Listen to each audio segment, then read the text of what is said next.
ಅಸಡ್ಯ ರೀತಿಯಲ್ಲಿ ಕೇಂದ್ರ ಸರ್ಕಾರ ನಡ್ಕೊಳ್ತು. ತಮಗೆ ಗೊತ್ತಿರಲಿ, ಜನಗಣತಿಯನ್ನು ಮಾಡೋದಕ್ಕೆ, ಜಾತಿ ಜನಗಣತಿಯನ್ನು ಮಾಡೋದಕ್ಕೆ ಆರ್ಟಿಕಲ್ ಸೆಕ್ಷನ್ 246 ಕೆಳಗಡೆ ಇದನ್ನು ಕೇಂದ್ರ ಸರ್ಕಾರ ಒಂದೇ ಮಾಡಬೇಕು. ಇದು ರಾಜ್ಯ ಸರ್ಕಾರಗಳಿಗೆ ಮಾಡುವಂಥ ಅಧಿಕಾರ ಇಲ್ಲ. ಆದರೆ ರಾಜ್ಯ ಸರ್ಕಾರ ಮಾಡಬೇಕಾಗಿರುವಂಥದ್ದು ಶೈಕ್ಷಣಿಕ, ಸಾಮಾಜಿಕ, ಆರ್ಥಿಕ ಹಿನ್ನೆಲೆಯಲ್ಲಿ ಮಾಡಬೇಕೇ ವಿನಃ ಆಗಲಿ ಅದನ್ನು ಜಾತಿ ಗಣತಿಯನ್ನು ಇಲ್ಲಿ ತನಕ ರಾಜ್ಯ ಸರ್ಕಾರಗಳು ಮಾಡೋದಕ್ಕೆ ಆಗೋದಿಲ್ಲ.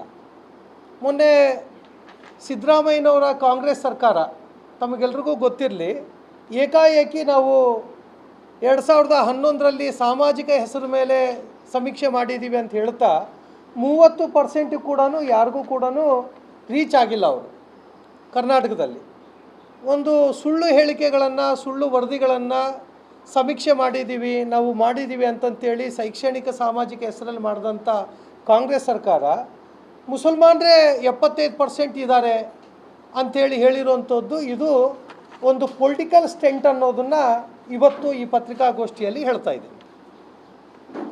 ಮೊದಲನೇದು, ಮುಸಲ್ಮಾನರೇ ದೊಡ್ಡ ಸಂಖ್ಯೆಯಲ್ಲಿ ಇದ್ದಾರೆ ಅಂತ ಹೇಳಿರುವಂಥದ್ದು ದಾರಿ ತಪ್ಪಿಸುವಂಥ ದಿಕ್ಕಿನಲ್ಲಿ ಆಗಿರುವಂಥದ್ದು. ಅದಾದ ನಂತರ ಎರಡನೇ ಭಾಗದಲ್ಲಿ ಲಿಂಗಾಯತ್ ಸಮಾಜ, ಒಕ್ಕಲಿಗ ಸಮಾಜ, ಕುರುಬ ಸಮಾಜ, ಇತರೆ ಅನ್ಯ ವರ್ಗಗಳನ್ನು, ಸಮುದಾಯಗಳನ್ನು ಜೋಡಿಸಿರುವಂಥದ್ದು ಎಲ್ಲ ಇಡೀ ಕರ್ನಾಟಕ ರಾಜ್ಯದಲ್ಲಿ ಚರ್ಚೆ ನಡೀತಾ ಇದೆ. ಮತ್ತು ಸಾಮಾಜಿಕ ಜಾತಿಗಳಲ್ಲಿ ಕೂಡ ಈ ರೀತಿಯ ಹೇಳಿಕೆಗಳಿಂದ ಭಾಳಷ್ಟು ತೊಂದರೆಗಳಾಗ್ತಾ ಇದ್ದಾವೆ.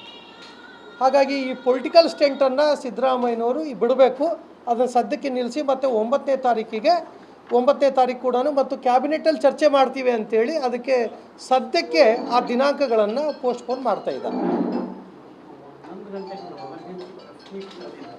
11 ಗಂಟೆಗೆ ಹಾಂ, ಈ ವಿಷಯಕ್ಕೆ ಅಂತೇಳಿ. Okay sir. ಯಾಕೆಂದರೆ ಇಲ್ಲಿ ಏನಾಗಿದೆ, APK ಫೈಲ್ ಡೌನ್ಲೋಡ್ ಮಾಡಬೇಕು. ಹಾಂ ಸರ್. ಪ್ಲೇ ಸ್ಟೋರಲ್ಲಿ ಅದು ಇದುವರೆಗೂ ಬಿಟ್ಟಿಲ್ಲ, ಆ್ಯಪ್ ಡೌನ್ಲೋಡ್ ಮಾಡಿ. ಆಮೇಲೆ ಪ್ರಾಪರ್ ಗೈಡೆನ್ಸ್ ಕೊಟ್ಟಿಲ್ಲ ಅನ್ನೋಂಥದ್ದನ್ನು ಪೊಲಿಟಿಕಲ್ ಸ್ಟ್ರಾಟಜಿಗಾಗಿ ಮಾಡಿದರೆ ಅದು ತಪ್ಪು ಮತ್ತು ವಿರೋಧ. ಒಂದಿದು. ಎರಡನೇದು, ತಮಗೆ ಗೊತ್ತಿರಲಿ, ಮತ್ತು ಇಲ್ಲಿ ತನಕ ಕೇಂದ್ರ ಸರ್ಕಾರಕ್ಕೆ ಮಾತ್ರನೇ ಆರ್ಟಿಕಲ್ 246 ಕೆಳಗಡೆ ಅಧಿಕಾರ ಇರುವಂಥದ್ದು. ಇದನ್ನು ಯಾವುದೇ ಕಾರಣಕ್ಕೆ ರಾಜ್ಯ ಸರ್ಕಾರಗಳು ಒರಿಸ್ಸಾ ಇರ್ಬೋದು, ಜಾರ್ಖಂಡ್ ಇರ್ಬೋದು, ಬೇರೆ ಕಡೆ ಕೋರ್ಟ್ಗೆ ಹೋಗಿದ್ದಾರೆ. ನಮಗೆ OBCಗಳಿಗೆ ನಮಗೆ ರಿಸರ್ವೇಷನ್ ಕೊಡಿ ಅಂತಂತೇಳಿ. ನ್ಯಾಯಾಲಯಗಳು ಕೇಳಿದ್ದೇನು ಅಂತಂತೇಳಿದ್ರೆ, ನೀವು ಜಾತಿ ಜನಗಣತಿಯನ್ನು ಕೊಡಿ ಅಂತ ಕೇಳಿದ್ದಾರೆ. ಅದರ ಆಧಾರದ ಮೇಲೆ ಮಾಡ್ತೀವಿ ಅಂತಂತೇಳಿ ಹೇಳಿದ್ದಾರೆ. ಹೌದು ಸರ್, ಕ್ಲಿಯರ್ ಇದು.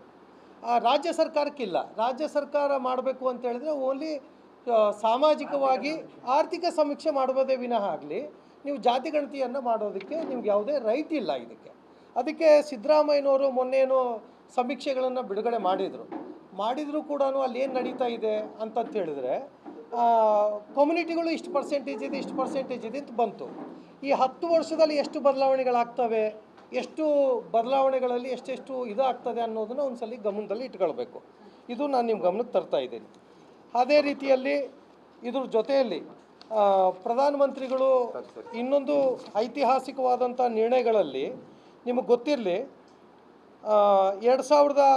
1951ರಿಂದ ಕೇಂದ್ರದ ಸರ್ಕಾರದಲ್ಲಿ ಕಾಂಗ್ರೆಸ್ ಸರ್ಕಾರಗಳೇ ಇತ್ತು.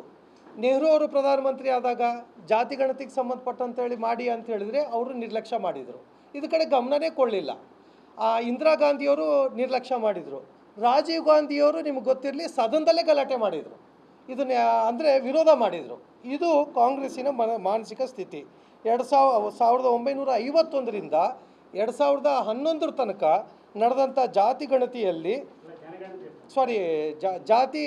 ಜನಗಣತಿಯ ಜೊತೆಗೆ ಜಾತಿ ಗಣತಿಯನ್ನು ಇಲ್ಲಿ ತನಕ ಮಾಡಿಲ್ಲ ಅನ್ನೋಂಥದ್ದು ಭಾಳ ಸ್ಪಷ್ಟ. ಯಾಕೆ ಇದನ್ನು ಪ್ರಧಾನಮಂತ್ರಿಗಳು ಇದನ್ನು ಉಲ್ಲೇಖ ಮಾಡಿ ಮೊನ್ನೆ 30ನೇ ತಾರೀಕಿಗೆ ಕ್ಯಾಬಿನೆಟಲ್ಲಿ ಚರ್ಚೆ ಮಾಡಿ ಇದನ್ನು ಮಾಡಿದರು ಅಂತಂತ ಹೇಳಿದರೆ, ಘೋಷಣೆ ಮಾಡಿದರು ಅಂತ ಹೇಳಿದರೆ 2026ಕ್ಕೆ ಈ ಜಾತಿ ಗಣತಿಯನ್ನು ನಾವು ವರದಿಯನ್ನು ಕೊಡ್ತೀವಿ ಅಂತ ಹೇಳಿದರು. ಕಾಂಗ್ರೆಸ್ನವರು ರಾಹುಲ್ ಗಾಂಧಿಯವರು ಇರ್ಬೋದು, ಖರ್ಗೆ ಅವರು, ಮಲ್ಲಿಕಾರ್ಜುನ್ ಖರ್ಗೆ ಅವರು ಇರ್ಬೋದು, ಅವನು ಹೇಳ್ತಿರೋದು ಏನೀಗ ಅಂತ ಹೇಳಿದ್ರೆ ನಮಗೆ ಡೇಟ್ ಅನೌನ್ಸ್ ಮಾಡಿ ಅಂತ ಕೇಳಿದರು. ಈ 50 ವರ್ಷಗಳಲ್ಲಿ ಯಾರ ಸರ್ಕಾರ ಇತ್ತು?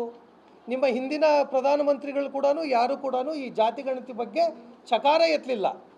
ಕೇವಲ ಪೊಲಿಟಿಕಲ್ ಸ್ಟ್ರಾಟಜಿಯಲ್ಲೇ ಹೋಗಿರುವಂಥದ್ದು ಅನ್ನೋದು ಭಾಳ ಸ್ಪಷ್ಟವಾಗಿರುವಂಥ ಇನ್ಸಿಡೆಂಟ್ ಆಗಿದೆ.